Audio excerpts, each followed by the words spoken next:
sa Kanya. Lagi tayo lumalapit at ating pinapaalala rin sa ating sarili na kailangan natin ang Diyos. Kailangan natin siya. At pasalamat tayo dahil namulat tayo sa pananampalataya na ating ipinararamdam at nararamdaman kung paano ang Diyos ay gumagalaw sa atin at ang Diyos ay gumagabay sa atin. Sana po sa pamamagitan nito, maging daan din ito ng pagpapala sa atin. Kaya nga po, marami tayong hinihiling sa ating Panginoon. Marami tayong ipinagdarasal na sana sa ating pagdalo ng misa, kalugdan ng Diyos ang ating mga panalangin. At ngayon po, sama-sama po natin ipagdasal ang bawat isa. Sama-sama po natin idulog sa Diyos ang ating mga intensyon, ang ating mga hiling. Ibulong natin sa ating Panginoong Hesus na naway Kanyang ipagkaloob ang ating mga kahilingan. At sa pamamagitan po nito, meron po tayong box everyday sa ating labas. Ito po'y pwede natin hulugan ng ating mga panalangin.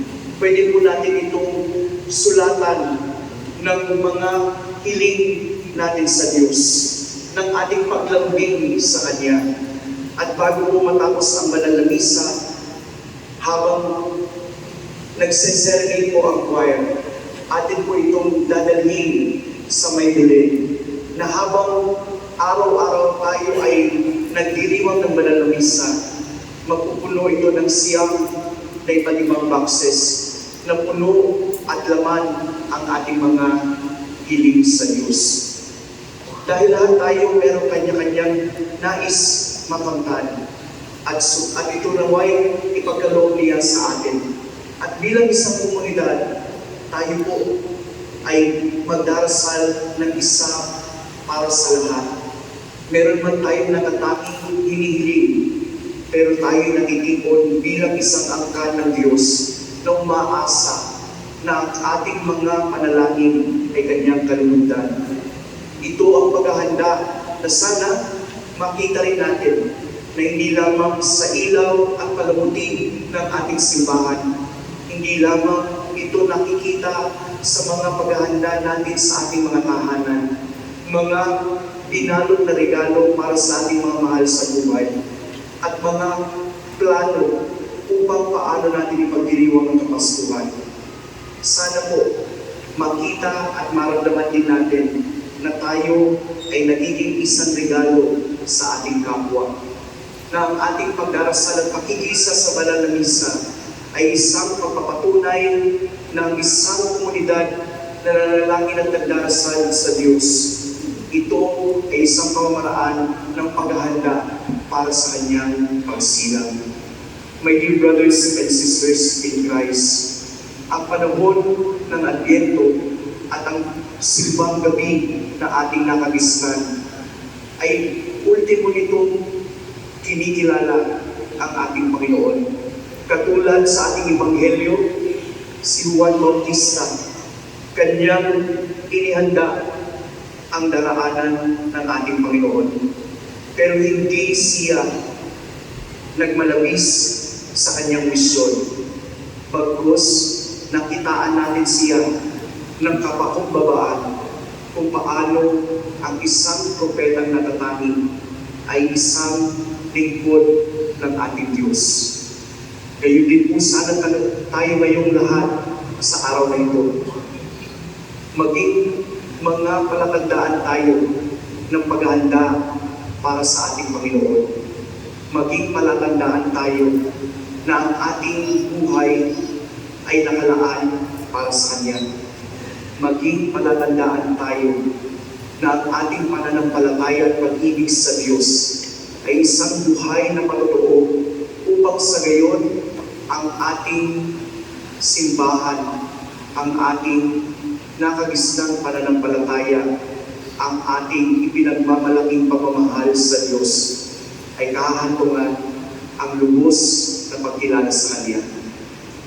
Sa siyam na araw na ating inumpisahan ngayon, naway maging hudyat ito sa atin ng pagsasabuhay ng pangako ng Diyos sa atin. At gayon din ang ating pagtugon sa ating Panginoon. Sana po, hindi man po tayo perpekto para sa ikabubuti at ihahambing sa ating Panginoon. Pero tayo patuloy na gumagawa ng paraan upang maging mabubuting tao, upang maging totoong mga anak ng Diyos. Hindi man po tayo pinagpala sa yaman, talento, o mga bagay na wala tayo. Pero tayo'y nabubuo at tayo'y buo dahil sa ating paniniwala at pag-ibig sa Diyos.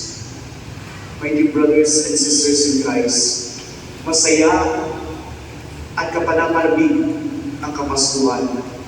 Subalit, aanhin natin ang magagandong mga bagay kung sa loob mismo natin hindi natin maramdaman ang presensya ng Diyos. Aanhin natin ang mga bagay na panandali ang magpapaligaya sa atin kung tayo mismo naman hindi masaya dahil tayo ay wala sa disposisyon kasama ang ating Panginoon. Malaking hamon ito para sa atin, pero ito'y kapakipakinabang sa ating buhay. Malaking obstacle ito para sa atin dahil sa nakasanayan nating buhay na makamundo. Pero ito ang magbibigay sa atin ng kaligtasan, ang isisilang sa sabsaban na naging paalaala sa atin ng walang hanggang pagmamahal ng ating Panginoon. Kaya nga po, ang ating pananabik at gayon din ang ating pagsusumamo na sana kalugdan ng Diyos ang ating mga hiling. Sana i-alay or tayo po mismo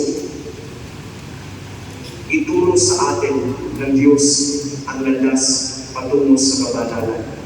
At sana po sa siyam na araw na ating paghahanda, magkita-kita po tayo araw-araw. Hindi para masabi natin laging puno ang simbahan, pero magkita-kita po tayo dahil sama-sama po natin iniludulog sa Diyos ang ating mga hiling. Sama-sama po natin inilalambing kay Niño Jesus ang ating mga intensyon. At sama-sama po natin pasalamatan ng Diyos sa kanyang mga biyaya at lalo tigit sa biyaya ng presensya ng isa't isa. My dear brothers and sisters, sa huli, ang atin pong pagdiriwang ay magiging puno ng pagpapasalamat, hindi lamang ng hiling, kung hindi ng pag-asa, pagmamahal, at pagtitiwala sa kapangyarihang taglay ng ating Panginoon na isisilang sa sabsaban na inihanda at regalo sa atin ng Diyos. Amen.